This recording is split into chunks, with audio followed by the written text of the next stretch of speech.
Assalamu alaikum and welcome to lecture number 29 for the course Introduction to Business.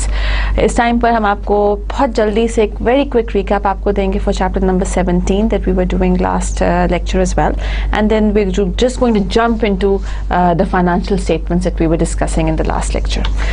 Quick recap की जहाँ तक बात है, हमने चैप्टर नंबर 17 के लिए लेक्चर नंबर 28 में हमने बेसिकली आपको डिफाइन किया व्हाट वाज अकाउंटिंग, फिर हमने बुक कीपिंग पर चले गए और फिर हमने आपको अकाउंटिंग इंफॉर्मेशन सिस्टम्स के बारे में बताया.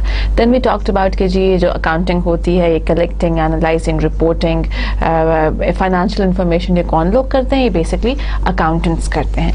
अगर आपने इस टाइम तक अपनी बुक या चैप्टर नंबर 17 को एक दफ़ा खोला है, then you would have notice that I have skipped a few pages in the middle. Why? Because they specifically relate to कि जी CPA क्या होता है या पब्लिक अकाउंटेंट क्या होते हैं और प्राइवेट अकाउंटेंट्स में क्या डिफरेंस है. That I personally think कि अगर आप सेल्फ रीड करना चाहते हैं तो well and good, very nice, I'm not going to stop you, but that won't be part of the course of Introduction to Business. So that's the good news that I had to give you today. अच्छा, फिर हमने अपने course में last lecture में क्या पढ़ा? हमने accounting equation की बात की, हमने आपको एसेट्स, लायबिलिटीज और ओनर्स इक्विटी आपके लिए डिफाइन किया. फिर हमने आपको बताया कि जी जो डबल एंट्री अकाउंटिंग सिस्टम होता है वो क्या होता है. एंड फाइनली हमने आपको एक ब्रीफ ओवरव्यू या ब्रीफ प्रीव्यू हमने आपको फाइनेंशियल स्टेटमेंट्स का दिया. फाइनेंशियल स्टेटमेंट्स का जो ब्रीफ प्रीव्यू दिया वो यहाँ पर भी अवेलेबल है, विच इज़ बेसिकली 3 टाइप्स की फाइनेंशियल स्टेटमेंट्स होती हैं: balance sheet, income statement and statement of cash flows. मैं दोबारा से प्रीव्यू नहीं दूंगी because in the next slides I am going to explain all 3 of them in detail to you. So इनके बारे में बात करने की इस वक्त ज़रूरत नहीं है.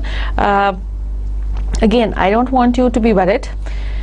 I want you to have a drink in front of you, have your snacks in front of you, खाते पीते लेक्चर को सुनते जाइए और समझते जाइए. जहाँ पर confusion हो रिवाइंड कीजिए और दोबारा से सुनिए.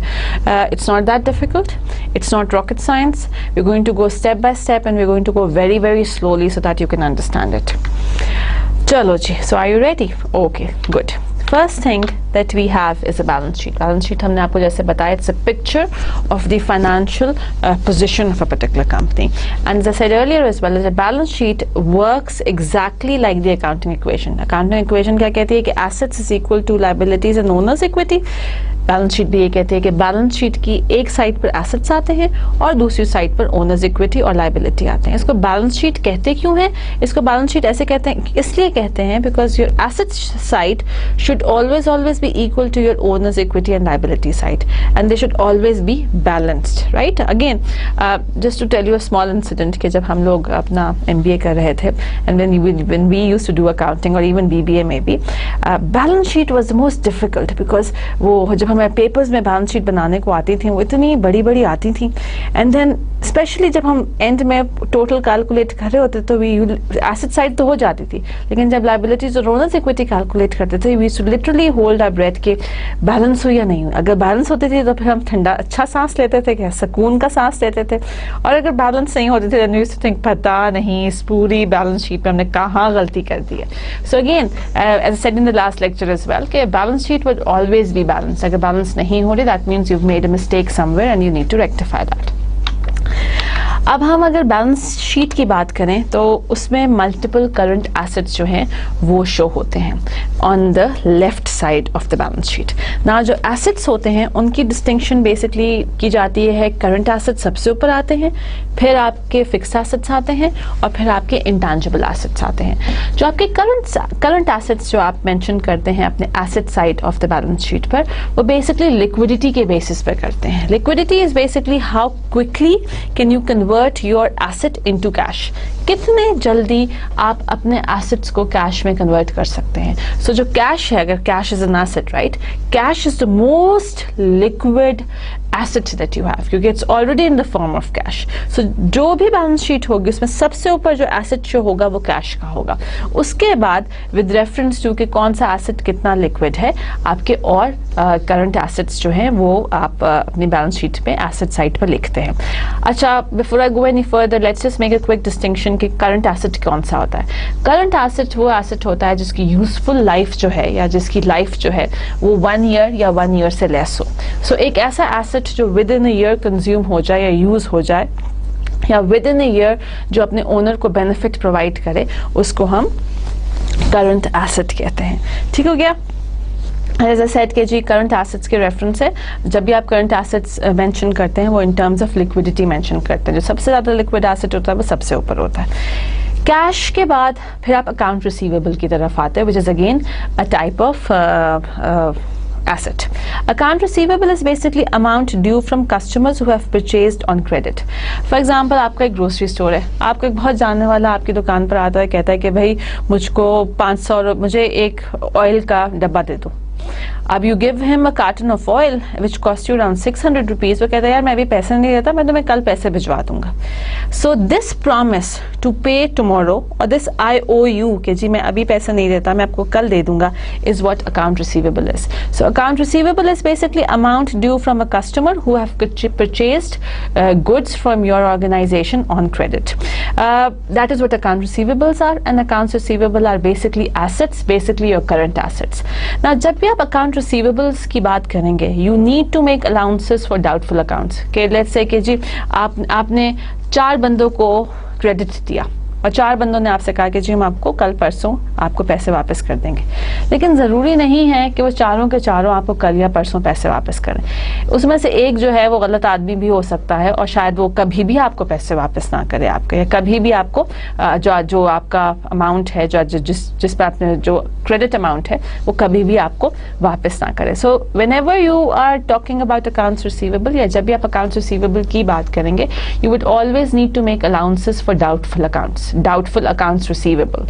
Doubtful accounts receivables are basically those accounts receivable جو کہ 50-50 ہیں, شاید واپس آ جائیں شاید واپس نہ آئے, شاید وہ بندہ آ کر آپ کو کیش دے دے, شاید وہ بندہ بھول کر کہیں اور چلا جائے اور آپ کو کبھی بھی آپ کے پیسے واپس نہ کرے. So account receivable becomes a second type of current assets. The third type of current assets that you have is merchandise inventory. Merchandise inventory is basically cost of merchandise that has been acquired for sale and still on hand. ایسی goods, ایسی products جو کہ آپ نے تو خرید لی ہیں, آپ نے تو acquire کر لی ہیں, یا آپ کی organization نے acquire کر لی ہیں, لیکن وہ ابھی بکی نہیں ہیں, وہ ابھی sell off نہیں ہوئی ہیں, وہ آپ کے پاس پڑی ہوئی ہیں for selling purposes. So that is what we call as an merchandising inventory. Now merchandise inventory کو معلوم کرنا بڑا مشکل کام ہے, اس لیے because بہت دفعہ اسپیشلی اگر ہم گروسری اسٹور کی ایگزامپل لیں, گڈز آ رہی ہیں, گڈز جا رہی ہیں, چیزیں آ رہی ہیں, چیزیں جا رہی ہیں, تو it's very difficult to exactly know کہ اچھا ہم نے کتنی چیزیں خریدی تھیں. ٹیوزڈے کو یونیلیور والے آئے تھے, ہم نے ان سے کتنی چیزیں خریدی, ان میں سے کتنی بک گئیں. سو اے لاٹ آف ٹائم جب آپ مرچنڈائز انوینٹری کو اپنے کرنٹ ایسٹس میں لکھ رہے ہوتے ہو, آپ ایک ازمپشن کی بیس پر لکھ رہے ہوتے ہو, آپ ایک ایگزیکٹ فگر نہیں لکھتے, +-5 کر کے یا +- a few hundreds کر کے آپ اس کو مینشن کر رہے ہوتے ہو. یو ازیوم کہ آپ کی مرچنڈائزنگ انوینٹری جو ہے وہ کتنی ہے. اس کے بعد آپ کے جو کرنٹ ایسٹس میں نیکسٹ چیز آتی ہے وہ پری پیڈ ایکسپینسز آتے ہیں. Prepaid expenses are supplies on hand and rent paid for the period to come. So let's say کہ آپ کا گروسری اسٹور ہے اور آپ نے وہ جو دکان ہے وہ رینٹ پر لی ہوئی ہے, اور آپ نے اس دکان کا رینٹ اگلے 6 مہینے کے لیے اس بندے کو جس کی دکان ہے اس کو پے کر دیا. So the rent is going to become a prepaid expense, because آپ نے تو ابھی تک اس دکان کو آپ نے لیٹس سے آپ نے جون, جولائی, اگست, سپٹمبر, اکتوبر, نومبر, جون ٹو نومبر آپ نے دکان کا رینٹ پے کر دیا ہے ان ایڈوانس. جب آپ یہ ایڈوانس پے کر دیتے ہیں تو اس کا مطلب ہے کہ ابھی تو آپ نے سروسز تو استعمال نہیں کی, ابھی تو صرف جون ہی ہے, جولائی, اگست, سپٹمبر, اکتوبر, نومبر کی تو آپ نے سروسز ہی نہیں یوز کی. تو جن مہینوں کے لیے آپ نے وہ سروسز یوز نہیں کی ہیں یا جو مہینہ بھی آئی نہیں ہے, اس کے لیے آپ نے اپنا جو ایکسپینس ہے اس کو پری پیڈ کر دیا ہے. سو ایکسپینس اگر ہوتا ہے, لیٹس سے کہ اگر جون کا مہینہ ہوگا اور جون کے مہینے کا جو جب جون کا مہینہ ختم ہو جائے گا تو وہ رینٹ اماؤنٹ ہم لائبلٹی سائڈ پر لے جائیں گے. لیکن اگر لیٹس سے جولائی کا مہینہ ہے اور جولائی کا مہینہ ابھی آیا ہی نہیں ہے, تو جولائی کا جو ہم نے رینٹ پے کیا ہے وہ ہمارا ایسٹ سائڈ پر ہوگا, بیکاز ہم نے چیز کو یوٹیلائز نہیں کیا لیکن چیز کی پیمنٹ ہم پہلے کر چکے ہیں. So that is what your prepaid expenses are, supplies on hand and rent paid for the period to come. Then you have your marketable securities. A lot of time آپ کی organization سے کرتے ہیں وہ short term investment کر دیتی ہیں. کسی بھی کمپنی کے, بہت اچھی کمپنی ہے, اس کے شیئرز خرید لیے, کوئی اور کمپنی ہے اس کے بانڈس خرید لیے. بانڈس کیا ہوتے ہیں, شیئرز ہم already we've talked about it, right. Bonds کیا ہوتے ہیں, let's not get into what bonds are. ہم نیکسٹ چیپٹر جو پڑھیں گے اس میں ہم بانڈس کے بارے میں بات کریں گے. صرف بانڈ کا میں یہ بتا دوں کہ بانڈ از جسٹ اے وے جس کے تھرو کمپنیز جو ہیں وہ دوسری کمپنیز میں انویسٹ کرتی ہیں, لیکن ان لائک شیئرس بانڈس جو ہوتے ہیں وہ اونرشپ نہیں دیتے. اٹس جسٹ لائک آپ کسی بھی دوسری کمپنی میں انویسٹ کر دیں 5 سال کے لیے, bonds are for long term periods. So آپ 5 سال کے لیے انویسٹ کر دیں, 5 سال کے بعد آپ کو آپ کا پرنسپل اماؤنٹ بھی واپس آ جاتا ہے اور آپ کو جو بانڈ پر انٹرسٹ جو آپ کو ملنا چاہیے وہ بھی آپ کو واپس آ جاتا ہے. So marketable securities are again short term اور کرنٹ ایسٹس جو کہ بیلنس شیٹ پر ایسٹ سائڈ پر آتے ہیں. And marketable securities are basically جب آپ کی کوئی بھی آرگنائزیشن بزنس کنسرن جو ہے وہ دوسری آرگنائزیشن کے شیئرز خریدتی ہے یا بانڈز خریدتی ہے as a short term investment. Now, what we're going to do is we're going to see this particular figure again and again so that you can understand it really well. As I said کہ let's say کہ balance sheet جو ہے وہ perfect posters in company کے لیے بن رہی ہے. And اب جو فارمیٹ بیلنس شیٹ کا ہوتا ہے وہ یہی ہوتا ہے, first the company's name, then the type of financial statement کہ جی بیلنس شیٹ ہے, and as of December 31st 2004 کہ جی December 31st 2004 میں اس کمپنی کی پوزیشن اس دن اس ٹائم پر اس کمپنی کی پوزیشن یہ تھی. ایسٹ سائڈس جو کہ آپ کی لیفٹ ہینڈ سائڈ ہوتی ہے اس میں سب سے پہلے آپ اپنے کرنٹ ایسٹس کو مینشن کرتے ہو. کرنٹ ایسٹس جو آپ کے مینشن ہوتے ہیں وہ اسپیشلی ہمیشہ ہر دفعہ لیکوڈیٹی کے بیسس پر ہوتے ہیں. جو ایسٹ سب سے زیادہ لکوڈ ہوتا ہے وہ سب سے ٹاپ پر آتا ہے. For example cash. Cash is the most liquid asset because it is already in to cash. Liquidity کیا ہوتی ہے کہ how quickly you can convert your asset in to cash. So جی آپ کا کیش جو ہے it is your most liquid asset which comes on the top. Next is marketable securities. Marketable securities are shares and bonds that your business has bought. کسی اور company کے shares and bonds خریدے ہیں for short term investment purposes. Accounts receivable ایسا پیسہ جو کہ دوسرے آپ کو owe کرتے ہیں اور آپ کو واپس دینا ہے. جب ہم نے accounts receivable کی بات کی تھی تو میں نے کہا تھا کہ جی you always need to make allowances for doubtful accounts. اس کا مطلب ہے کہ جی ٹوٹل اتنے پیسے لوگوں نے آپ کو واپس کرنے 26,210, لیکن یہ بھی ہو سکتا ہے کہ اس میں سے $650 جو ہیں وہ شاید واپس نہ آئے. بندہ چلا گیا, بندہ بھول گیا, بندہ نے شہر شفٹ کر لیا, بندے نے شاید کبھی واپس کرنے کی نیت ہی نہیں کی تھی. So whenever you are recording your accounts receivable you always record allowances for doubtful accounts as well. کہ بھائی ٹوٹل اکاؤنٹس ریسیویبل اتنے تھے لیکن اتنے 650 شاید ہمیں لوگ واپس نہ کریں, تو جو 2010 میں سے آپ 650 مائنس کریں تو 25,560 جو ہے وہ آپ کی اماؤنٹ بن جاتی ہے اکاؤنٹس ریسیویبل کی. اچھا, at this point in time you need to understand کہ جو فگر بریکٹ میں مینشن ہوتا ہے دیٹ آٹومیٹکلی مینس کہ ہم اس فگر کو ڈیڈکٹ کر رہے ہیں from the previous figure.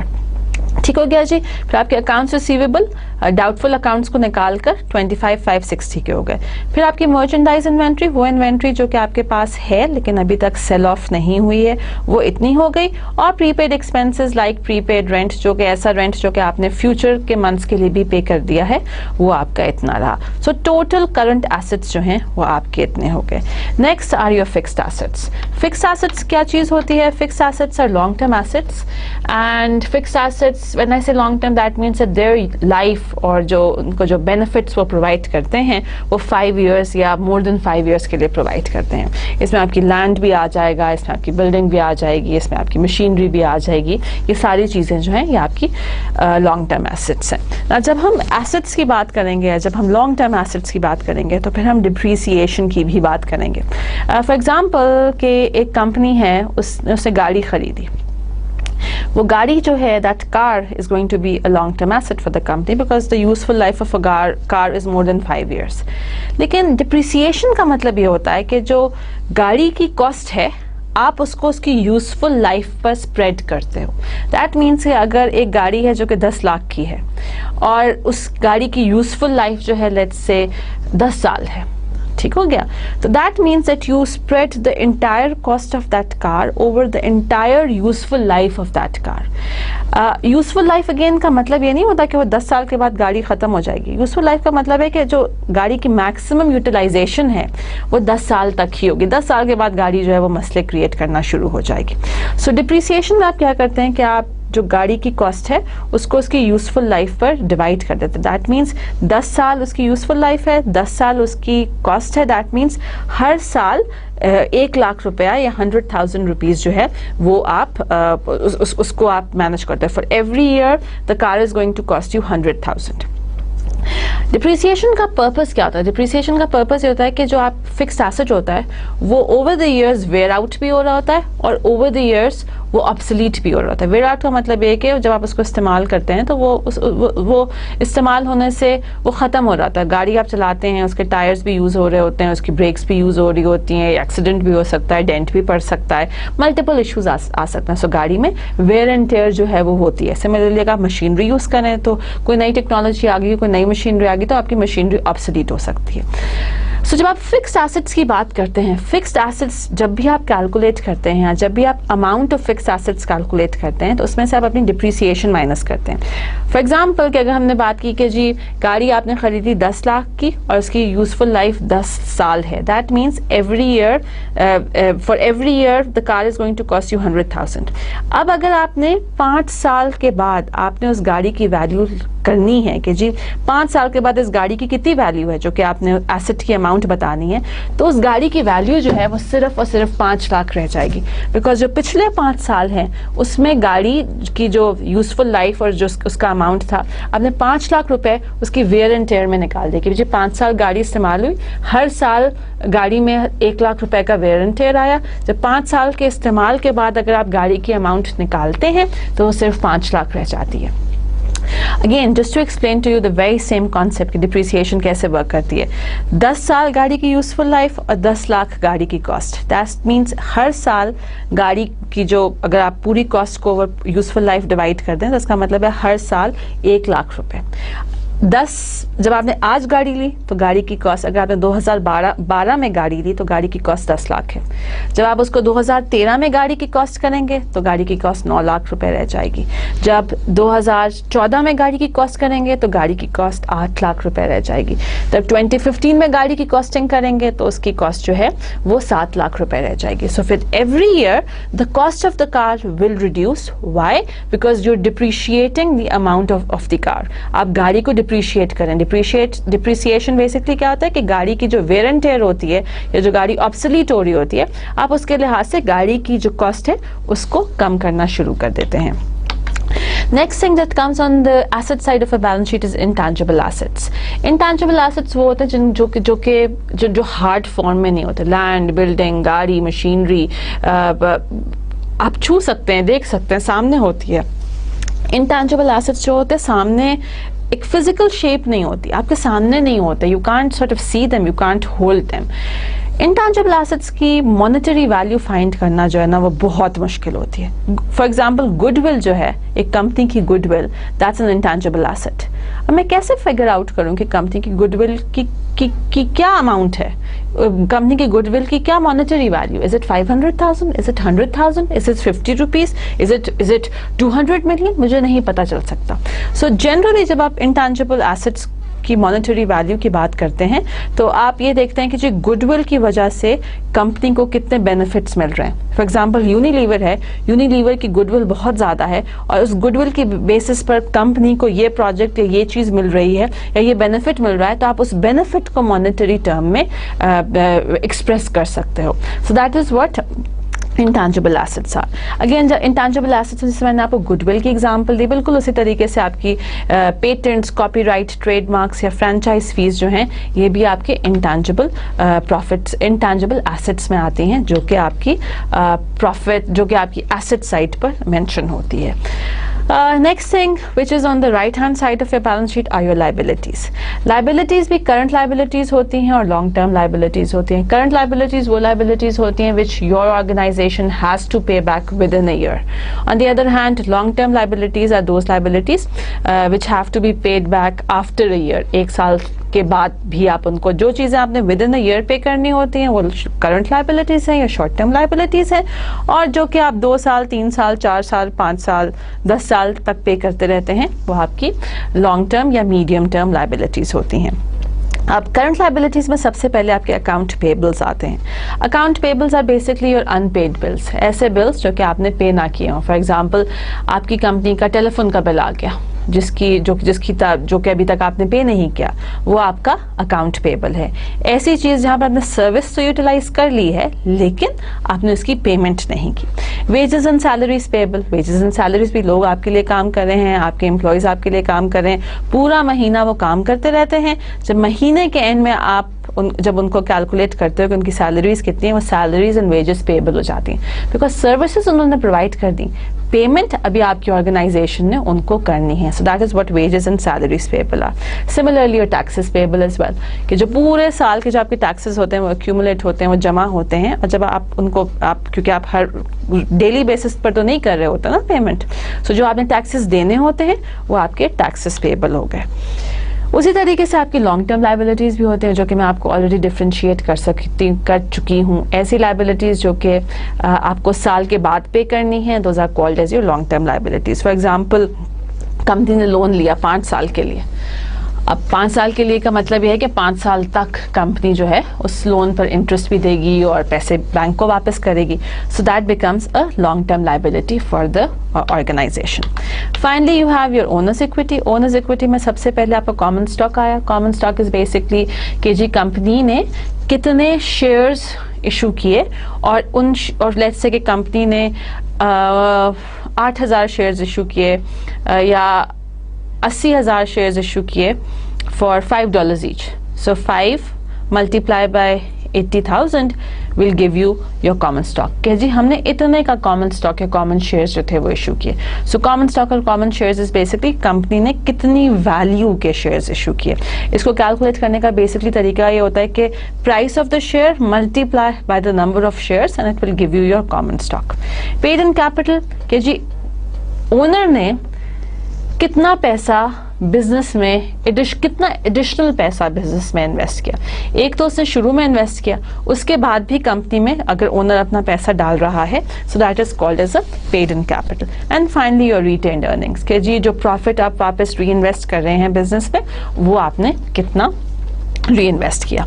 Now in सब चीज़ों को हम कंसोलिडेट करके दोबारा से एक दफ़ा बैलेंस शीट देखते हैं.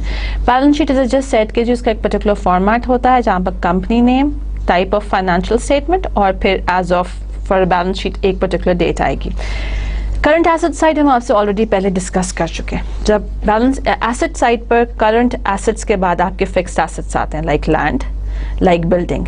नाउ लैंड और लैंड तो यहाँ आ गया, राइट. लैंड पे डिप्रिसिएशन नहीं हो सकती बिकॉज लैंड का वेयर एंड टेयर नहीं होता. एक piece of land is going to remain the same piece of land forever. On the other hand other type of fixed asset that you have is a building. अब building में wear and tear होता है, आप इस्तेमाल करते रोजाना. कभी दरवाज़ा ख़राब हो गया, कभी सीमेंट उतर आया, कभी सीढ़ी टूट गई, कभी पेंट दोबारा करवाना है, कभी दरवाजे पर काम करवाना है. तो बिल्डिंग एक ऐसा फिक्स्ड एसेट है जिस पर डिप्रिसिएशन हो सकती है. सो बिल्डिंग की टोटल कॉस्ट यहाँ थी. बिल्डिंग की जो एक्यूमुलेटेड डिप्रिसिएशन थी फॉर अ नंबर, एक्यूमुलेटेड का मतलब है कि for a number of years depreciation को हमने एड अप किया तो डिप्रिसिएशन ये हो गई. और फिर डिप्रिसिएशन को माइनस जब हमने कर लिया तो बिल्डिंग की जो कॉस्ट है या बिल्डिंग की जो वैल्यू है वो 42,500 रहेगी. फिर आपका इक्विपमेंट आया, उसकी कॉस्ट ये थी, उस पर भी आपने डिप्रिसिएशन माइनस की तो इक्विपमेंट की वैल्यू 47,380 रहेगी. तो आपके जो टोटल फिक्स्ड एसेट्स हैं वो 107,880 हो गए. उसके बाद आपने इंटेंजिबल एसेट्स को देखा. आपके पेटेंट्स जो थे वो 7,100 के थे, ट्रेडमार्क्स की वैल्यू 900 की थी और टोटल इंटेंजिबल एसेट्स 8,000 के हो गए. फाइनली आपके जो टोटल एसेट्स हैं which is current assets plus your fixed assets plus your intangible assets is equal to $173,090, right? $173,090 जो है वो आपकी टोटल एसेट की अमाउंट होगी. Next, on the right side of your balance sheet, you have your liabilities and your owner's equity. Liabilities में भी आप सबसे पहले current liabilities की बात करेंगे. Account payable, people or the amount of money that you owe to other people. आपने services ले ली हैं, आपने raw material ले लिया है लेकिन पैसे नहीं दिए, आपने services ले ली हैं लेकिन salaries नहीं दी. That is what your account payable and wages payable are. So account payable is this, wages payable, salaries जो कि आपने अपने worker को देनी है, taxes जो कि आपने गवर्नमेंट को देने हैं और आपकी टोटल करंट लाइबिलिटीज 21,935 होगी। उसके बाद आपकी लॉन्ग टर्म लाइबिलिटीज आई। लॉन्ग टर्म लाइबिलिटीज में भाई आपने जो नोट्स इशू किए उस पर आपने इंटरेस्ट देना है at the rate of 8% annually, उसका 10,000 हुआ। सिमिलरली आपने लेट्स से कि आपकी कंपनी ने बॉन्ड्स इशू किए, जिन लोगों ने बॉन्ड्स आपकी कंपनी के लिए हैं तो ऑटोमेटिकली आपको इंटरेस्ट पेमेंट तो उनको करनी है एट द रेट ऑफ 9%, वो इतना रहा। So total long term liabilities आपकी 40,000 हो गई। So total liabilities is this plus this is equal to 65,935। उसके बाद आपकी ओनर्स इक्विटी आई। ओनर्स इक्विटी है कि आपकी कॉमन स्टॉक जो आपने टोटल शेयर्स इशू किए हैं वो $40,000 के हैं। दैट मीन्स $5 की उसकी प्राइस थी, मल्टीप्लाई बाय 8,000 शेयर्स जो कि आपने इशू किए विल गिव यू योर $40,000 के वैल्यू के शेयर्स जो हैं वो आपने इशू कर लिए। इसके अलावा आपने एडिशनल पैसा जो कि अपने बिजनेस में डाला वो 15,000 था, वो प्रॉफिट जो कि आपने बिजनेस में री इन्वेस्ट किया वो 56,155 था, और इन तीनों को टोटल करके आप 111,155 की आपकी ओनर्स इक्विटी हो गई। So total liabilities and total owners equity कितनी हुई? 173,090 which is 61,935 plus 111,155 is equal to 173,090। Now, as I said, कि आपकी जो balance sheet है that works exactly like an accounting equation, which means that this side of your balance sheet should be exactly equal to this side of your balance sheet. The right hand side, the left hand side should be equal to the right hand side. So 173,090 are your assets and 173,090 are your liabilities and owner's equity. Questions? Hopefully not. I hope that you understand. ज़्यादा परेशानी की ज़रूरत नहीं है. It's one of the simplest balance sheet that you'll ever see in your lives. So I hope that things are clear now. The second financial statement that we will talk about is profit and loss statement, या statement of revenue and expenses, या income statement. Now income statement tells you if a company has made a profit or a company has made losses. The income statement works on this equation: revenue minus expenses is equal to profit or loss. Revenue क्या चीज़ होती है? Revenue is basically calculated by figuring out कि आपने कितना पैसा earn किया है by selling your products. So selling price multiply by the total number of units sold will give you your revenue. कि जी आपके total sales कितनी हुई, multiply by the selling price will give you the total amount of revenue that you've earned, or the total amount of money that you have earned by selling a particular product. जब आप revenues में से अपने expenses या cost, expenses को हम cost भी कह सकते हैं, फॉर एग्जांपल कॉस्ट क्या होगी? रॉ मटेरियल की कॉस्ट होगी, बिजली इस्तेमाल करने की कॉस्ट होगी, जो बंदे जिन्होंने काम किया उनकी वेजेस या सैलरीज होंगी, गैस अगर आप इस्तेमाल करें उसकी कॉस्ट होगी, मार्केटिंग एडवर्टाइजिंग मीडिया यूज़ किया, टेलीविजन पर ऐड दिया उसकी कॉस्ट होगी। सो रेवेन्यू में से जब आप अपनी सारी कॉस्ट या एक्सपेंसेस को माइनस कर देंगे तो जो फिगर आएगा, अगर वो फिगर पॉजिटिव है तो प्रॉफिट है, और अगर वो फिगर नेगेटिव है तो लॉस है। So that will give you your gross profit और your gross margin. So basically एक इनकम स्टेटमेंट में ये सारी चीज़ें आपको पता चलती हैं। रेवेन्यूज़ क्या हैं, एक्सपेंसेस क्या हैं, और रेवेन्यूज़ में से एक्सपेंसेस को माइनस करेंगे तो आपको ग्रॉस प्रॉफिट मिलेगा।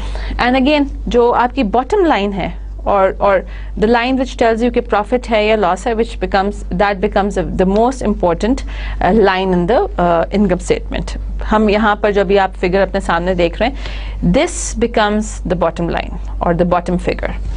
अच्छा जी, अब इस income statement को हम गौर से देख लेते हैं। income statement का जो format होता है वो भी name of the company, name of the financial statement and year ended December 31st 2004. That means कि from January 1st 2004 to December 31st 2004 ये इनकम स्टेटमेंट इस पूरे पीरियड के लिए, इस पूरे ड्यूरेशन के लिए, इन पूरे 12 महीनों के लिए ये इनकम स्टेटमेंट बनाई गई है। Now revenue or gross sales is 256,425, which means total number of sales multiply by the price of those particular product will give you your revenues. So these are your revenues. Now in revenues में से आपने अपनी cost of goods sold minus करनी है। cost of goods sold क्या होती है? वो कॉस्ट जो कि जिसको आप रिलेट कर सकें with the manufacturing of a particular product is the cost which is included in your cost of goods sold. ठीक हो गया। कॉस्ट ऑफ गुड सोल्ड में आप मार्केटिंग की कॉस्ट ऑफ गुड सोल्ड में नहीं जाएगी, बिकॉज मार्केटिंग की कॉस्ट तब इनकर होती है जब प्रोडक्ट आपकी बन चुकी होती है। कॉस्ट ऑफ गुड सोल्ड में सिर्फ वही कॉस्ट इंक्लूड होती है जो कि प्रोडक्ट को बनाने में इस्तेमाल हुई है। फॉर एग्जाम्पल जो रॉ मटेरियल की कॉस्ट है वो कॉस्ट ऑफ गुड सोल्ड में होगी, transportation of raw material from one place to another cost of good sold में होगी, अगर आप उस रॉ मटेरियल को स्टोर कर रहे हैं वो कॉस्ट ऑफ गुड सोल्ड में होगी, वो एम्प्लॉयज जो कि प्रोडक्ट को एक्चुअली बना रहे हैं उनकी सैलरी या उनकी वेजेस जो हैं वो कॉस्ट ऑफ गुड सोल्ड में होंगी। So cost of good sold में सिर्फ वही कॉस्ट्स इंक्लूड होंगी, सिर्फ उन्हीं कॉस्ट्स को हम ऐड करेंगे जो कि प्रोडक्ट को बनाने में इस्तेमाल होती हैं। फॉर एग्जाम्पल मर्चेंडाइज इन्वेंट्री, जो इन्वेंट्री आपकी आई, रॉ मटेरियल जो आपका आया उसकी cost, merchandise purchases during the year, जो आपने रॉ मटेरियल परचेज किया उसकी cost. So goods available for sale, इन दोनों को आपने ऐड किया तो आपके पास 126,015 आ गए, लेस मर्चेंडाइज इन्वेंट्री। इसका मतलब ये हुआ कि ये वो इन्वेंट्री है, मर्चेंडाइज इन्वेंट्री हम पहले पढ़ चुके हैं, राइट। मर्चेंडाइज इन्वेंट्री वो इन्वेंट्री होती है जो कि आप बना चुके होते हो लेकिन वो बिकी नहीं होती, या वो you haven't sold that inventory as yet.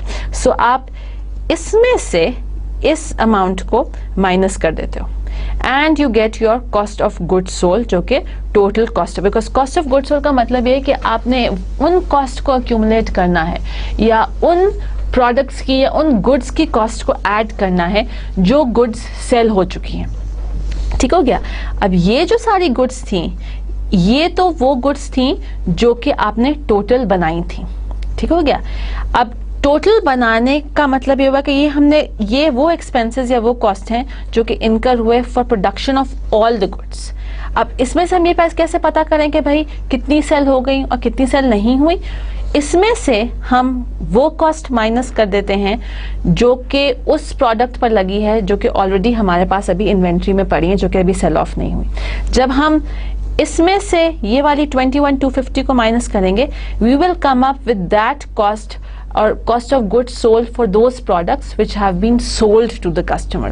So cost of goods sold में आप सिर्फ उन्हीं products की cost को add करेंगे जो कि customer को sell off हो चुकी हैं। आप उन cost को add नहीं करेंगे जो कि अभी भी आपके पास store में inventory में मौजूद हैं। That is why आपने merchandise inventory को इस 126,015 से माइनस किया है और फिर आपके पास 104,765 की cost of goods sold आई है। जब आप अपने revenues में से cost of goods sold को माइनस करेंगे तो आपके पास gross profit आता है which is 151,660। Now gross profit का मतलब ये नहीं है कि ये कंपनी को प्रॉफिट हुआ, इसमें से आप अपने ऑपरेटिंग एक्सपेंसेस को माइनस करेंगे। ऑपरेटिंग एक्सपेंसेस क्या है? जो selling and repackaging expenses, salaries, लोगों की जो सैलरीज थी जिन्होंने पूरे ऑफिस को चलाया या एडमिनिस्ट्रेटिव स्टाफ था, फिर जो आपका एडवर्टाइजिंग पे जो एक्सपेंस आया, फिर अगेन जो डिप्रिसिएशन वाली जो हमने बात की थी आप उसको भी देखते हो कि अच्छा वो भी एक एक्सपेंस होता है, आप उसको भी यहाँ पर ऐड करोगे। फिर आप अगेन जो एडमिनिस्ट्रेटिव सैलरीज थी, सप्लाईज थी, यूटिलिटीज थी, इंटरेस्ट था, मिसलेनियस एक्सपेंस था, टोटल एडमिनिस्ट्रेटिव, इन सबको ऐड करके आपके पास टोटल एडमिनिस्ट्रेटिव एक्सपेंस है। आपने किया क्या कि आपने ऑपरेटिंग एक्सपेंस को सेलिंग एंड रीपैकेजिंग एक्सपेंस एक हेड में ऐड किया और एडमिनिस्ट्रेटिव एक्सपेंस दूसरे हेड में ऐड किया, और फिर आपने अपने एडमिनिस्ट्रेटिव एक्सपेंस को अपने सेलिंग एक्सपेंस के साथ ऐड किया और टोटल ऑपरेटिंग एक्सपेंस ऑफ 130,685 आपके पास आ गया। जब आप इस एक्सपेंस को अपने ग्रॉस प्रॉफिट से माइनस करेंगे तो आपके पास ऑपरेटिंग इनकम आ जाएगी ऑफ 29,755। इस ऑपरेटिंग इनकम में से अभी भी आपका एक एक्सपेंस बचता है जो कि आपका टैक्स है, जो कि आप टैक्स पे करते हैं, टैक्स तो आपको देना पड़ता है। जब आप इसमें से 29,755 में से 8,390 का इनकम टैक्स काटेंगे तो फिर आपकी नेट इनकम ऑफ 12,585 आती है। वो इनकम, वो प्रॉफिट जो कि एक्चुअली आप रिसीव करते हो अपने हाथ में और अपनी जेब में डालते हो। सो दैट इज वाई जो ये नेट इनकम को हम नेट प्रॉफिट भी कहते हैं। दैट इज वाई आपका ग्रॉस प्रॉफिट जो है it does not signify anything. What is important is your net income or your net profit, and you can see the difference between your gross profit and your net profit. Gross profit 151,660 151,000 का almost था, net profit आपका सिर्फ 12,000 का है. So gross profit does not tell anything. Gross profit में से आपने सारे ऑपरेटिंग एक्सपेंसेस को जब तक माइनस नहीं करोगे, जब तक इनकम टैक्स को माइनस नहीं करोगे, जब तक आपके पास एक रियलिस्टिक फिगर नहीं आएगी. So realistic figure is not the gross profit, but the realistic figure is the net profit. So I hope this income statement also becomes clear to you. Again वही वाली चीज़ें जो कि हम पहले बात कर चुके हैं. ऑपरेटिंग एक्सपेंस में आपकी जो सेल्स फोर्स की सैलरी है, एडवर्टाइजिंग का जो कॉस्ट है, मैनेजमेंट की सैलरीज हैं, मेंटेनेंस कॉस्ट है, मेंटेनेंस कॉस्ट में टेलीफोन, रेंट, यूटिलिटीज एक्सेट्रा, ये सारी जो है आपकी ऑपरेटिंग कॉस्ट में शामिल होंगी. Next statement that we will talk about is a statement of cash flow. इसकी importance हम already discuss कर चुके हैं, which tells you कि inflow कितना है और outflow कितना है. Now cash inflow और कैश आउटफ्लो को आप 3 डिफरेंट कैटेगरीज में डिवाइड कर देते हो.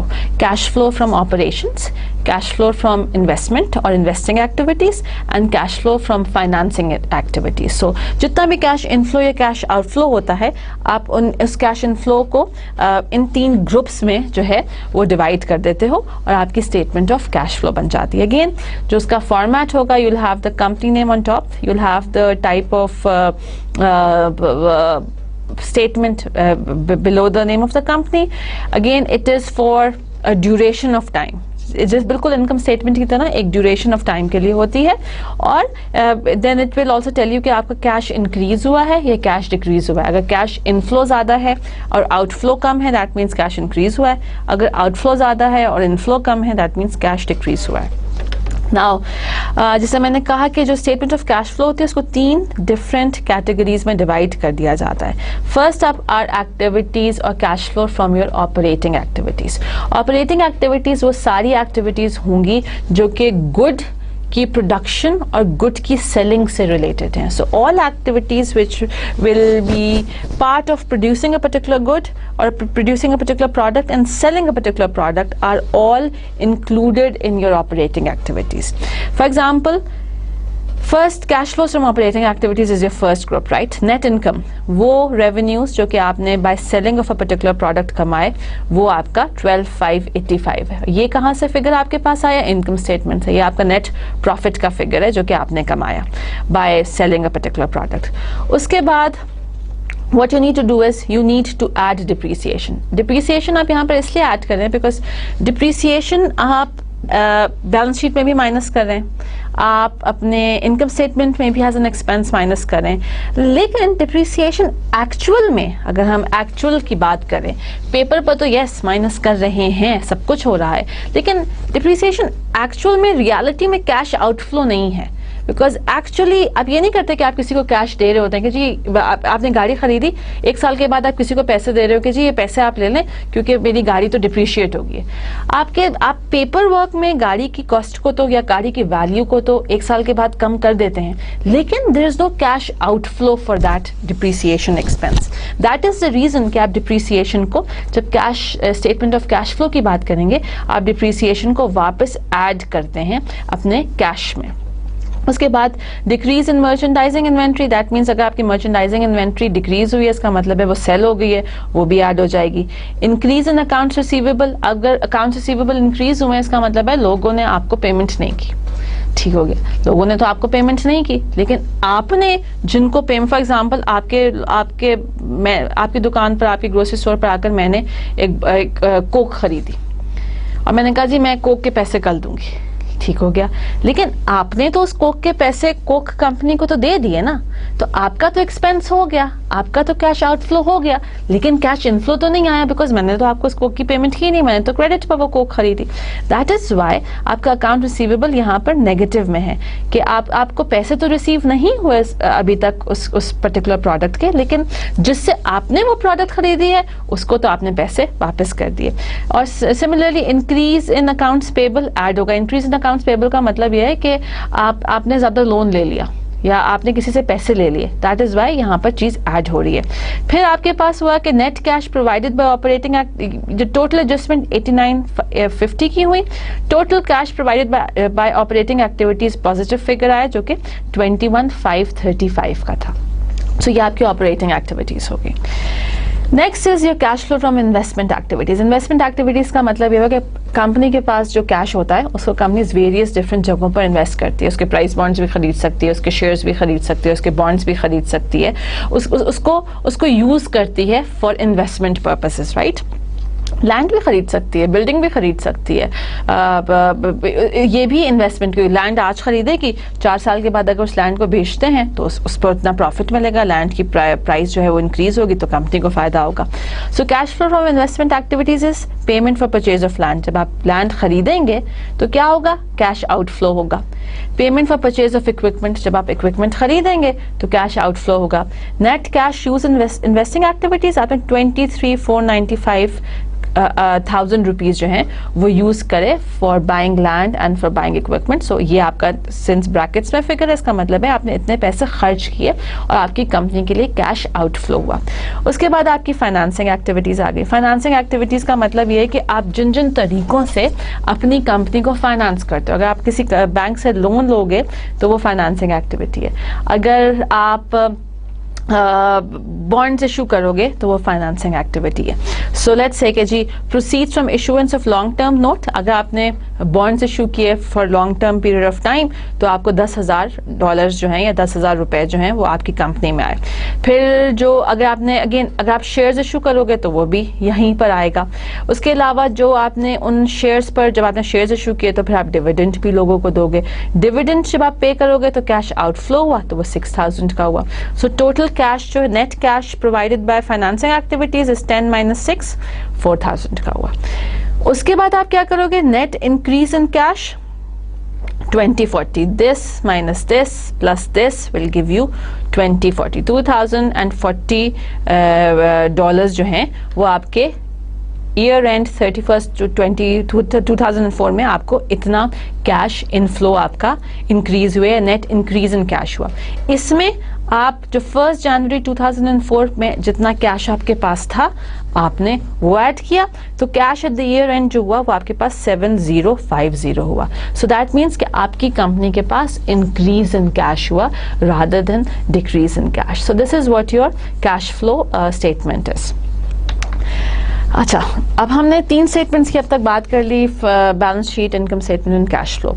इन सबसे रिलेशन में बल्कि इनसे भी पहले एक बहुत इंपॉर्टेंट चीज़ आती है जिसको हम बजट कहते हैं. Budget is basically planning for your future expenses और your future sources of funds. कि जी फ्यूचर में मेरे पास कहाँ से पैसा आएगा और मैं कहाँ पैसे को यूज़ करूँगा. Budget becomes a very very important document और budget becomes a very very important financial statement with reference to planning, with reference to objective making, with reference to goal making, because आप budget ही की base पर अपनी सारी planning करते हो, अपने सारे गोल्स बनाते हो, अपने सारे ऑब्जेक्टिव्स बनाते हो.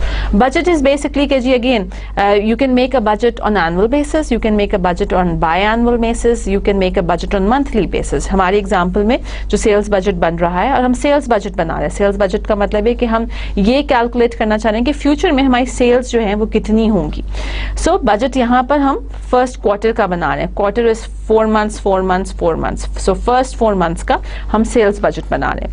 बजट सेल्स कितने यूनिट्स आपके सेल होंगे, यूनिट की पर यूनिट प्राइस कितनी होगी. So total sales revenue, budgeted sales revenue कितना आया, 7,500 multiply by 3.50 is equal to 26.250. So आपका ये हुआ. इसके बाद आपका कैश रिसीट्स कहाँ से आएंगे, दिसंबर में इतनी आएंगी, जनवरी में इतनी आएंगी, फरवरी और मार्च का तो हमें पता नहीं, तो टोटल कैश रिसीट्स जो हैं वो इतनी होंगी. So this is how you make a budget which is basically planning के फ्यूचर में आपकी कितनी सेल्स होंगी या फ्यूचर में आपके कितने एक्सपेंसेस होंगे. और बजट आप बनाते क्यों हैं, just because you want to plan accordingly. For example आप सेल्स बजट इसलिए बनाओगे क्योंकि जो आप सेल्स बजट की बेसिस पर आप अपने रॉ मटेरियल को ऑर्डर करोगे, आपकी वेयर हाउसिंग कॉस्ट उस पर डिपेंड करोगी. ज़्यादा रॉ मटेरियल आएगा, ज़्यादा वेयर हाउस स्पेस चाहिए होगी. सेल्स अगर आप एक्सपेक्ट करोगे कम हो जाएंगी तो अपना रॉ मटेरियल कम ऑर्डर करोगे. So this is how your budget जो है वो इन्फ्लुएंस करता है आपकी ऑर्गेनाइजेशन की एक्टिविटीज़ को. Next thing is that we need to talk about is कि जी आपके जो अकाउंटिंग प्रैक्टिसेस होती हैं they need to follow certain practices. जो कि या they need to follow certain rules and regulations, जो हमने बिल्कुल शुरू में जनरली एक्सेप्टेड अकाउंटिंग प्रिंसिपल्स की बात की थी, that is what they need to follow. Now every account, चाहे हम बैलेंस शीट बनाएं, चाहे हम इनकम स्टेटमेंट बनाएं, कैश फ्लो बनाएं, बजट बनाएं, हर चीज़ को गैप को फॉलो करना पड़ता है। नाउ जो आपके स्टैंडर्ड्स, रिपोर्टिंग स्टैंडर्ड्स और प्रैक्टिसेस हैं, उसमें आप 3 डिफरेंट चीज़ों को देखते हो। फर्स्ट थिंग इज दैट आप सबसे पहली जो चीज़ देखते हो वो रेवेन्यू रिकग्निशन देखते हो। आप ये देखते हो कि आप रेवेन्यू को कब रिकग्नाइज करोगे, आपको what would be the exact point जहाँ पर आप कहते हो कि कंपनी को रेवेन्यू अर्न हुआ है। रेवेन्यू आप तब रिकग्नाइज करोगे जब आपकी सेल कंप्लीट होगी। तो सेल कंप्लीशन से मेरा क्या मतलब? सेल कंप्लीशन से मेरा मतलब है कि when a transaction will fulfil 2 criterias, only then you will be able to recognize revenue. वो 2 criteria क्या हैं कि सेल कंप्लीट करें और प्रोडक्ट डिलीवर करें। सेल कंप्लीट का मतलब है कि आपने ऑर्डर लिया, प्रोडक्ट बनाई और कस्टमर तक वो प्रोडक्ट डिलीवर की। That's just one condition. Second condition is कि जब आप उससे प्राइस कलेक्ट कर लेंगे या अकाउंट रिसीवेबल उसके मतलब या तो आप उसको कैश मिल जाएगा या आपको अकाउंट रिसीवेबल मिल जाएगा। This is the second characteristic और this is the second criteria जब आपकी ट्रांजैक्शन कंप्लीट होती है। सो ट्रांजैक्शन कंप्लीट के लिए आपने ऑर्डर किया, आपने डिलीवरी की और आपने कैश या अकाउंट रिसीवेबल रिसीव किया। जब ये दोनों चीजें हो जाती हैं, इस पॉइंट इन टाइम पर आपकी ट्रांजैक्शन कंप्लीट होती है और आप रेवेन्यू को रिकग्नाइज करते हैं। अगर आप रेवेन्यू इस कंप्लीशन ऑफ ट्रांजैक्शन से पहले रिकग्नाइज कर लेंगे तो आपको डिफरेंट इश्यूज होंगे, आपको डिफरेंट प्रॉब्लम्स होंगी और आपकी स्टेटमेंट्स या जो आपके अकाउंट्स हैं वो सही से नहीं होंगे। Second thing that you do with reference to reporting standards is the matching principle. Expense will be matched with the revenue to determine the net income. जो आप एक्सपेंस इनकर कर रहे हैं किसी प्रोडक्ट में to earn a particular revenue from that particular product, आप उन दोनों को मैच करेंगे। फॉर एग्जांपल एक ए प्रोडक्ट है, उस प्रोडक्ट के रेफरेंस से आप उसका एक्सपेंस जो कि उसको बनाने में इनकर हुआ और जो रेवेन्यू आपने उस पर्टिकुलर प्रोडक्ट से अर्न किया, आप दोनों को मैच करोगे और फिर अपनी नेट इनकम को डिटरमिन करोगे। इसको कहते हैं हम matching principle. And third is full disclosure. Full disclosure basically is कि आप कंप्लीट इंफॉर्मेशन अपने शेयर होल्डर्स को दोगे with reference to your accounting या फाइनेंशियल पोजीशन। क्योंकि जब आप बैलेंस शीट बनाते हैं या इनकम स्टेटमेंट बनाते हैं या स्टेटमेंट ऑफ कैश फ्लो बनाते हैं, आप बहुत सारी अजम्पशंस कर रहे होते हैं। तो जब आप अपनी एनुअल रिपोर्ट में अपनी फाइनेंशियल स्टेटमेंट्स बनाओगे तो आप उन अजम्पशंस को भी लिखोगे। फॉर एग्जाम्पल हमने मर्चेंडाइजिंग इन्वेंट्री की बात की कि आपको एग्जैक्टली नहीं पता चल सकती कि क्या इन्वेंट्री है, आप अजम्पशंस के बेस पर करते हो। तो जब वो स्टेटमेंट बनेगी तो आप बताओगे कि हमारी अजम्पशन ये थी। या अगर कोई इंसिडेंट हुआ है जिसका एक मेजर इम्पैक्ट आपकी इनकम स्टेटमेंट या बैलेंस शीट पर हुआ है, तो आप अपने शेयर होल्डर्स को बताओगे कि वो इंसिडेंट क्या था जिसकी वजह से आपकी बैलेंस शीट और इनकम स्टेटमेंट जो है वो अफेक्ट हुई। सो आप कंप्लीट पिक्चर देते हो अपने शेयर होल्डर्स को, अपने ओनर्स को with reference to the financial position of the company. Now this particular figure जो अभी आप अपनी स्क्रीन पर देखेंगे, this will basically explain to you कि जी मैचिंग प्रिंसिपल कैसे वर्क करता है। मैचिंग प्रिंसिपल में हमने कहा था कि आप जब आप नेट इनकम को रिकग्नाइज करते हो तो आप 2-3 चीजें देखते हो। एक देखते हो कि जी ट्रांजैक्शन कंप्लीट हुई हो और दूसरा देखते हो कि आप एक्सपेंस और रेवेन्यू को एक दूसरे के साथ मैच करते हो। नाउ ये जो A है part, the upper part of this figure basically does के जी वो ट्रांजैक्शन को कंप्लीट करता है, ऑर्डर और डिलीवरी भी करता है और कैश रिसीव करने के बाद ही ट्रांजैक्शन को रिकॉर्ड करता है और एक्सपेंसेस और रेवेन्यूज को मैच करता है। As a result of which this is the right way of calculating your income. On the other hand, this lower portion of this figure, what happens in this particular figure is that it is not following the revenue recognition procedure. वो transaction को complete होने से पहले ही transaction को record कर देता है और expenses को revenue के साथ match नहीं करता। For example, कि इस particular case में what's happening is कि they're manufacturing, let's say कोई एक product manufacture कर रहे हैं 2003 में, sales order 2003 में लिया और deliver जो था वो 2003 में किया। As a result of which जो 14,000 के revenues हैं वो 2003 में आ रहे हैं, expenses जो हैं which are the same as this. However, इनको जो रिसीव हुई पेमेंट वो 2004 में रिसीव हुई।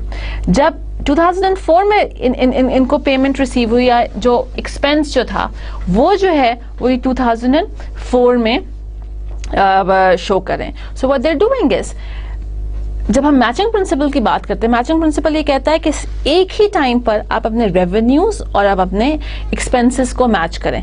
अगर आप एक्सपेंसेस को 2003 में शो करें तो रेवेन्यू भी 2003 में शो होना चाहिए. अगर आप अपने एक्सपेंसेस को 2004 में शो करें तो आपका रेवेन्यू भी 2004 में ही शो होना चाहिए. If you are not matching both of them together at the same time, then there is going to be trouble in your accounting information. So इस lower part of this figure में हो क्या रहा है कि आप अपने रेवेन्यूज को 2003 में, revenue for the same product आप 2003 में शो करें, एक्सपेंसेस जो हैं वो आप 2004 में शो करें. As a result of which आप अपने मैचिंग प्रिंसिपल को जो है वो you not following your matching principle, जिसकी वजह से आपका जो इनकरेक्ट रिजल्ट जो है वो आपका शो होता है यहाँ पर. So this becomes your matching principle. So ये आपको तीन जो आपके रिपोर्टिंग प्रिंसिपल्स हैं उनको फॉलो करना पड़ता है. ना मैचिंग प्रिंसिपल के रेफरेंस है जो मैंने आपसे कहा कि जिस पीरियड में आप अपने एक्सपेंसेस शो करेंगे उसी में रेवेन्यू करेंगे. इसमें आपको एक बहुत इंपॉर्टेंट चीज़ ये देखनी पड़ती है कि आप उस पीरियड में अपने एक्सपेंसेस और रेवेन्यूज को शो करेंगे जब आपकी ट्रांजैक्शन कंप्लीट हो जाएगी. दैट मीन्स कि आप सेल्स करेंगे, आप ऑर्डर लेंगे, आप डिलीवर करेंगे, और जब आप उसका कैश रिसीव कर लेंगे या अकाउंट रिसीवेबल रिसीव कर लेंगे, उस पॉइंट इन टाइम पर आप अपने एक्सपेंसेस और रेवेन्यूज को अपनी स्टेटमेंट्स में शो करेंगे. So that is what we call as your matching principle. Now, last thing that we're going to do is कि जब आप अपनी स्टेटमेंट्स को देख रहे होते हैं, एक लेमैन को पता नहीं चलता एसेट इंक्रीज हुए, लाइबिलिटीज कम हुई, क्या ज़्यादा हुआ, कैसे हुआ, मुझे क्या पता. आप स्टेटमेंट्स को, फाइनेंशियल स्टेटमेंट्स को एनालाइज करते हैं through different kind of ratios. वो रेशोज क्या होते हैं? सॉल्वेंसी रेशोज होते हैं जो कि शॉर्ट टर्म भी होते हैं और लॉन्ग टर्म भी होते हैं. आपके प्रॉफिटेबिलिटी रेशोज होते हैं और आपके एक्टिविटी रेशोज होते हैं. Now, the first thing that we're going to talk about, short-term solvency ratios. Solvency ratio का पर्पस ये होता है टू टेल इंडिविजुअल्स कि कंपनी लिक्विड कितनी है. अगर आज कंपनी को सब कुछ ख़त्म करना पड़े तो कंपनी के पास कितना पैसा होगा. अगर आज ओनर को सब कुछ बेचना पड़े तो ओनर के पास कितना पैसा पड़ा होगा जो कि वो बचा लेगा उस बिजनेस में से. That is what your solvency ratios are. उसमें सबसे पहले हम करंट रेशियो की बात करते हैं. Current ratio is basically current assets divided by your current liabilities, which basically tells you कि सारी करंट लायबिलिटीज को पे करने के बाद कितने एसेट्स जो हैं वो कंपनी के पास बचते हैं. The general ratio, current ratio जो होना चाहिए वो 2:1 का होना चाहिए. That means for every 2 assets there should be a liability. 2 assets जो हैं वो एक लायबिलिटी को कवर करें, ताकि अगर अल्लाह ना करे आपके बिजनेस को कुछ प्रॉब्लम हो तो आप एक एसेट को बेचकर अपनी लायबिलिटी को पे ऑफ कर देते हैं, फिर भी आपके पास एक एसेट पीछे बचता है. So that is what your current ratio is. Working capital is your current assets minus your current liabilities. Again कि अगर आप अपनी सारी करंट लायबिलिटीज पे कर दें तो आपके ओनर के पास कितना पैसा बचता है. जनरली आप जब बैलेंस शीट देखते हैं तो आपको वर्किंग कैपिटल का जनरली अंदाज़ा हो जाता है. Again a positive working capital is good, लेकिन अगर बहुत ज़्यादा वर्किंग कैपिटल पॉजिटिव हो तो इसका मतलब है कि कंपनी जो है पैसा बचा रही है और इसको इन्वेस्ट नहीं कर रही है. एंड लॉट ऑफ टाइम, अगर आप टाइम वैल्यू ऑफ मनी के रेफरेंस से बात करें तो saving a lot of money is not considered a very good option for a corporation. So working capital एक positive figure आना चाहिए, but एक small positive figure आना चाहिए, because अगर वो positive figure बहुत बड़ा हो जाता है then it is not considered good for any company. Now long-term solvency ratios are debt to owner's equity ratio and leverage. Now, debt to owner's equity ratio is calculated when you're dividing your debt or your loan by the owner's equity. Now, debt to owner's equity ratio का मतलब ये होता है कि आपकी जो company है वो किस तरीके से फाइनेंस हो रही है. Is it being financed by debt or is it being financed by owner's equity? The generally considered thing is कि anything below 1, जो आपका डेट टू इक्विटी रेशियो अगर 1 से नीचे आता है तो that is good enough. That means के कंपनी का जो डेट टू इक्विटी रेशियो है वो सही है, जो उसकी डेट फाइनेंसिंग जो है वो एक रीजनेबल लेवल पर है. लेकिन अगर डेट टू इक्विटी रेशियो आपका 1 से एक्सीड करता है तो इसका मतलब है कि कंपनी जो कंपनी के जो फाइनेंसिंग है वो मेजॉरिटी तौर पर डेट से हो रही है, और डेट की जब आप डेट लेंगे या जब आप लोन लेंगे तो आपको उसको इंटरेस्ट भी देना पड़ेगा। और अगर आपका डेट टू इक्विटी रेशो अगर आपका debt to equity ratio more than 1 है तो उस केस में इसका मतलब ये हुआ कि आपकी कंपनी के पास शायद इतनी इनकम नहीं आ रही है कि वो उस लोन का इंटरेस्ट पे कर सके या उस लोन को पे ऑफ कर सके। तो जनरली कंसिडरिंग आपका जो debt to equity ratio that should remain anywhere below 1। उसके बाद लेवरेजिंग होता है। What is leveraging? Leveraging is basically कि मैं पूछूंगी जी आपकी ऑर्गेनाइजेशन की लेवरेजिंग क्या है। लेवरेजिंग का मतलब ये है कि what is the percentage of debt in equity financing. Leveraging क्या है जी? 60-40, 60% debt financing, 40% equity financing, 50-50, 50% debt financing, 50% equity financing. So that is what leveraging is. And a lot of time जब आप लेवरेजिंग की बात करते हैं तो उस केस में अगर आपका debt to equity ratio more than 1 भी है तब भी ठीक है। फॉर एग्जाम्पल आपने एक कंपनी खरीद ली है। अब कंपनी खरीदने के लिए आपने बैंक से लोन लिया। जब आपने बैंक से लोन लिया तो आपका debt to equity ratio more than 1 हो गया। लेकिन जो आपने कंपनी खरीदी आप उसको रिवैम्प करके आप उसकी प्रोडक्ट्स को सेल करके अगर आप अपनी इंटरेस्ट पेमेंट कर सकते हो तो इस पर्टिकुलर केस में या ऐसे केसेस में अगर आपका डेट टू इक्विटी रेशो +1 हो जाता है या 1 से एक्सीड हो जाता है तब भी कोई इशू नहीं है। सो लेवरेजिंग इज बेसिकली कि आप कितने % फाइनेंसिंग डेट से कर रहे हो और कितनी % फाइनेंसिंग जो है वो ओनर्स इक्विटी से कर रहे हो। Then the next ratios are your profitability ratios. Profitability ratios में सबसे पहले return on equity है। Return on equity का मतलब ये है कि for every dollar invested by the investor या for every dollar invested by the owner उसको कितनी इनकम जो है वो मिल रही है। Again there is no hard and fast rule कि आपका रिटर्न ऑन इक्विटी कितना होना चाहिए। अगर 2003 में 1 था और 2004 में उससे इंक्रीज हो गया that means your company is doing more. So if there is a progressive increase in your return on equity इसका मतलब है कि for every dollar that you have invested in that company आपकी कंपनी आपको income जो है वो ज़्यादा दे रही है। Next is earning per share which is basically calculated by dividing your net income by the number of common shares outstanding. कि नेट इनकम डिवाइडेड बाय कितने शेयर्स हैं जो कि लोगों ने खरीद लिए हैं, नंबर ऑफ शेयर्स जो कि लोगों ने खरीद लिए हैं। अर्निंग पर शेयर से बेसिकली पता क्या चलता है कि कंपनी की क्या पोजीशन है in terms of paying dividends. क्या कंपनी ऐसी पोजीशन में है कि वो डिविडेंड्स को पे कर सके। So the more the earning per share the better it is for the company because that means कि अगर अर्निंग पर शेयर ज़्यादा है तो दैट मीन्स कंपनी प्रॉफिटेबल ज़्यादा है, कंपनी प्रॉफिटेबल ज़्यादा है तो कंपनी डिविडेंड ज़्यादा पे कर सकती है। So that is what we call as earning per share. Lastly, you have your activity ratio. Activity ratio basically tells or measures efficiency. Efficiency कैसे measure होगी? Efficiency ऐसे measure होगी कि आप कितने जल्दी अपनी इन्वेंट्री को सेल करते हैं और कितने जल्दी अपनी इन्वेंट्री को रीस्टॉक करते हैं। That means आपका टर्नओवर रेट क्या है in terms of inventory. आप जो finished good है या जो आपके पास प्रोडक्ट्स हैं कितने जल्दी उनको सेल ऑफ करते हैं और फिर कितने जल्दी बनाकर वापस उनको इन्वेंट्री में दोबारा से लेकर आते हैं। So it basically tells efficiency और कंपनी की efficiency इसी में होगी ना कि कितने जल्दी वो प्रोडक्ट को सेल करती है और फिर वापस रीस्टॉक कर लेती है।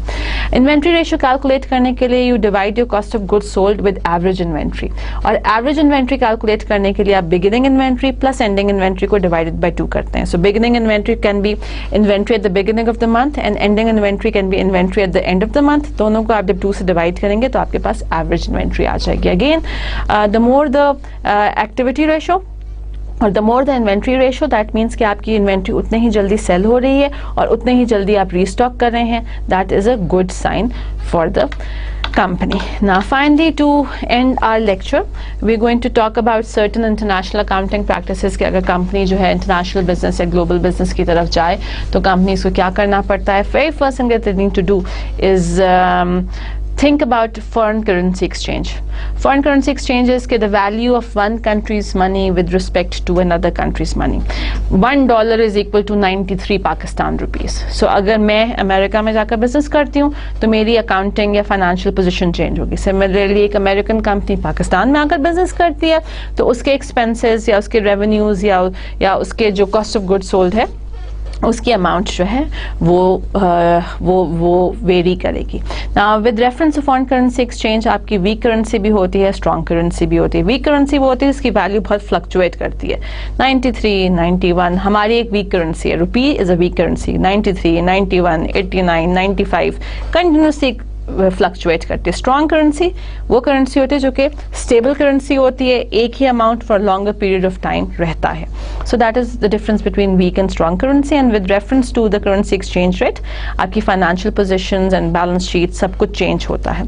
देन अगेन जब इंटरनेशनल ट्रांजैक्शंस की आप बात करेंगे तो आपको वो भी देखना है कि आप ट्रांजैक्शंस कैसे करेंगे, आप उसको अपनी फाइनेंशियल स्टेटमेंट्स में शो कैसे करेंगे. फिर आपको ये भी देखना होता है कि इंटरनेशनल अकाउंटिंग स्टैंडर्ड्स क्या हैं, किसी दूसरे मुल्क में कोई डिफरेंट स्टैंडर्ड तो नहीं है जो कि आपने मीट करना है. स्पेशली जो हमने बात की कि जी गवर्नमेंट रेगुलेटरी बॉडीज होती हैं, उनके रेफरेंस से कोई नई चीज़ है जो कि हमने फुलफिल करनी है या कोई नई रिक्वायरमेंट है जो हमने फुलफिल करनी है. So these are a few things that you need to keep in mind when you are taking your businesses abroad or when you are taking your business international. With this, here we end our chapter number 17 and lecture number 29, and that means how many more lectures to go? 3 more to go, because we will be doing 32 lectures in this particular course. हम एक बहुत जल्दी से quick recap करते हैं इस chapter number 17 का. हमने आपको अकाउंटिंग की डेफिनेशन बताई, बुक कीपिंग के बारे में बताया और अकाउंटिंग इंफॉर्मेशन सिस्टम के बारे में बताया. देन वी सेड कि अकाउंटिंग इंफॉर्मेशन को मैनेज एक अकाउंटेंट करता है और ये इंफॉर्मेशन मल्टीपल यूजर्स यूज करते हैं, चाहे वो मैनेजर्स हों, टैक्स अथॉरिटीज हों, गवर्नमेंट रेगुलेटरी बॉडीज हों. फिर हमने अकाउंटिंग इक्वेशन की बात की, आपको एसेट्स, लायबिलिटीज और ओनर्स इक्विटी में डिफरेंशिएट किया. Then we talked about financial statements. हमने बैलेंस शीट को इन डिटेल डिस्कस किया, हमने इनकम स्टेटमेंट को इन डिटेल डिस्कस किया और हमने कैश फ्लोज को इन डिटेल डिस्कस किया. फिर हमने बजट की बात की. हमने कहा जी बजट क्यों इंपॉर्टेंट होता है, उसमें क्या चीज़ें हैं, वो किस लिए ज़रूरी होता है. And then towards the end of the chapter we talked about different financial ratios के जो फाइनेंशियल स्टेटमेंट्स को आप बेहतर तरीके से समझ सकते हैं या इंटरप्रेट कर सकते हैं, एनालाइज कर सकते हैं यूजिंग फाइनेंशियल रेशियोज. उसमें हमने सॉल्वेंसी रेशियोज की बात की, हमने प्रॉफिटेबिलिटी रेशियोज की बात की, हमने एक्टिविटी रेशियोज की बात की. और finally to end the chapter हमने इंटरनेशनल अकाउंटिंग प्रैक्टिसेस के बारे में बात किया है कि जब आप इंटरनेशनल जाते हैं या आप अपने बिजनेस को इंटरनेशनल लेकर जाते हैं, then you need to keep in mind कि इंटरनेशनल अकाउंटिंग प्रैक्टिसेस क्या हैं, इंटरनेशनल रूल्स एंड रेगुलेशंस क्या हैं विद रिस्पेक्ट टू अकाउंटिंग. और आप करेंसी एक्सचेंज की भी बात करते हैं, बिकॉज वीक और स्ट्रॉन्ग करेंसीज जो हैं वो बहुत इम्पैक्ट करती हैं आपकी ट्रांजैक्शंस पर, आपकी फाइनेंशियल पोजीशंस पर. So that ends our chapter number 17 and lecture number 29, and till we meet again for lecture number 30. अल्लाह हाफिज.